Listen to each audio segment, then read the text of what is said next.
राजकारण म्हणजे बुद्धिबळाचा खेळ असतो. तिचा शड्डू ठोकून काय उपयोग? आम्ही मागं तुला बुद्धिबळ गिफ्ट केलं होतं ना, खेळतोस ना? होय. नुसतं खेळता का त्यातून काही शिकतावी? नाही अहो साहेब, पण आम्ही लई कष्ट घेतले पक्षासाठी. मग मी कुठं नाही म्हणतोय. अहो पक्ष तर तुम्हाला संधी द्यायचीच म्हणतोय,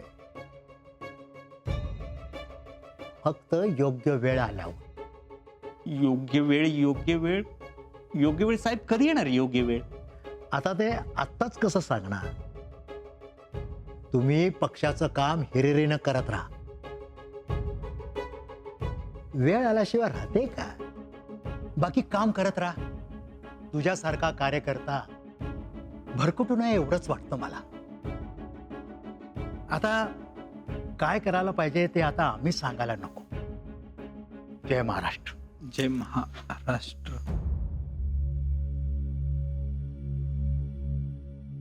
आम्हाला शिकून जात आहे म्हातारे.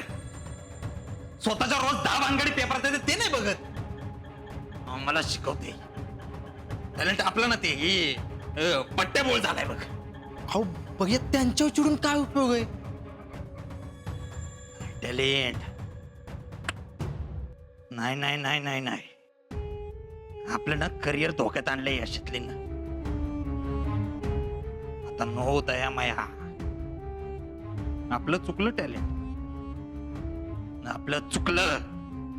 जिथं खलास करायचं ना पंजा मारला तिथं. ठीक आहे, चूक सुधारू. आता कळेल यो हर्षवर्धन देशमुख काय चीज आहे. ठेवते. काय भाऊ, अहो काल येणार होतं ना माल घेऊन? सुमन, जितू भाऊजी. ओ वहिनी, अहो ऐका तरी माझं. काय ऐकून घ्यायचंय? अहो तुम्ही काल येणार होता, गिराईक माघारी जायला लागलं. त्या आधीची उधारी क्लिअर करा, मगच माल टाकतो मी. काय दादा, आज माल घेतोय का तुमच्याकडनं आम्ही?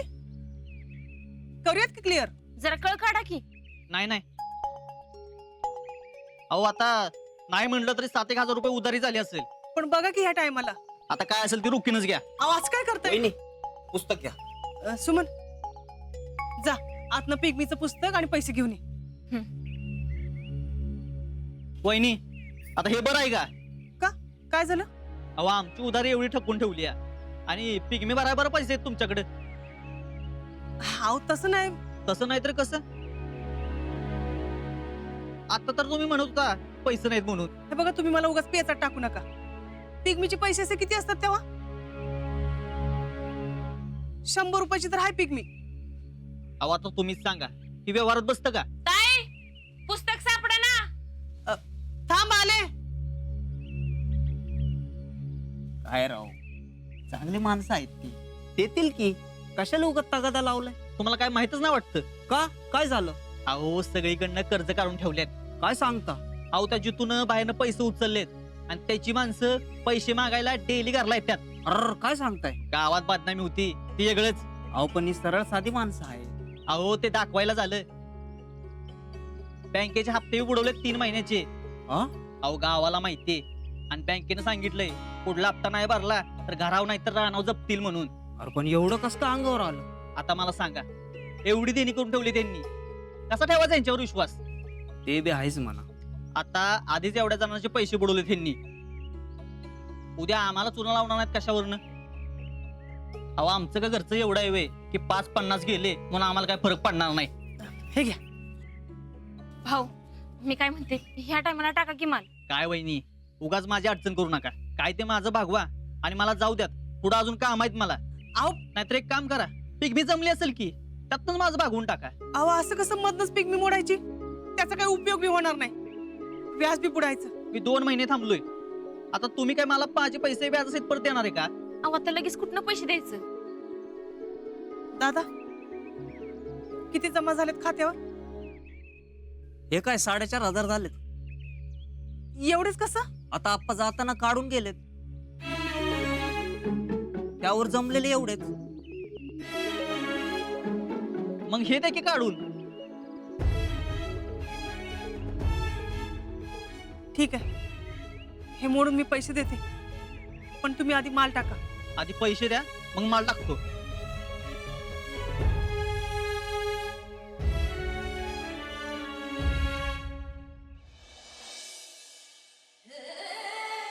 सगळ्या गावासमोर साधी सरळ माणसं म्हणून चितार उभा करता, पण तुमचे दाखवायचे दात वेगळे आणि खायचे दात वेगळे असत्याला असं वाटलं नव्हतं मला. शितले, मी जरा बाहेर जाऊन येतो.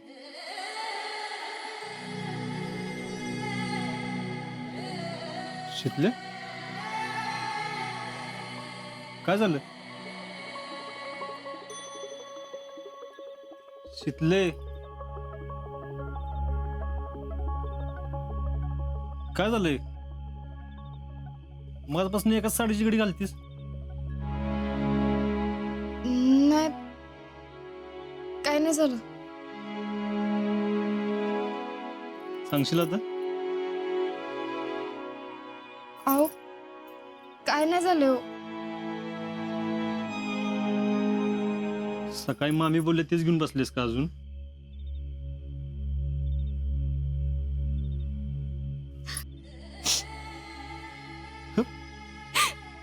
शितले, शितले, काय झालं?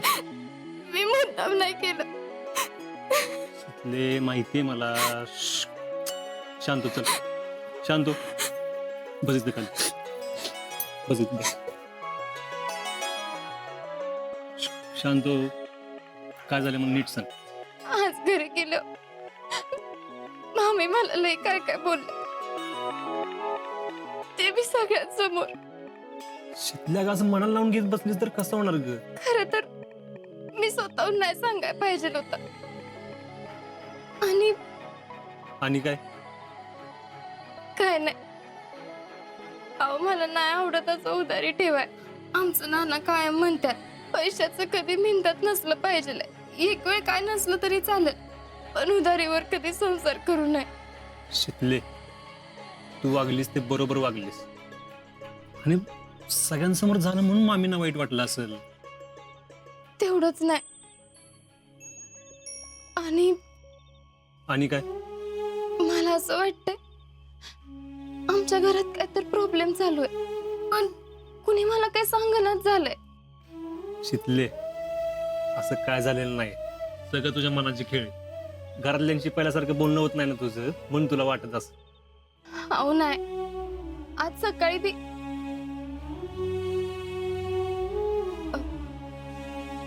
नाही, जाऊ द्या, काय नाही. आज सकाळी काय? अहो, लई दिवस झालं. मला असं वाटतंय सगळे कसली तरी वेगळ्याच टेन्शन मध्ये आहेत. नाना बी टेन्शन मध्ये आहेत. काय तर मोठा प्रॉब्लेम झाल्याशिवाय नाना एवढा विचार करणार नाही. आणि मी घरी गेलो, मला जाणवतं आज बी सगळी माझ्या संग कुठं कुठं वागत होते. मला सगळं चांगलं असं दाखवाय. जितू काका तर माझ्या संग नीट बोलला बी नाही. मग मी बोलून बघू का घरी? नाही, नको. घरातल्या लेकीला काय सांगणं झालं, जावयाला कसं काय सांगतात. मग काय करायचं आता? आपल्याला कुठनं तरी बाहेरनच कळलं पाहिजे घरात नेमका काय प्रॉब्लेम झालाय ते.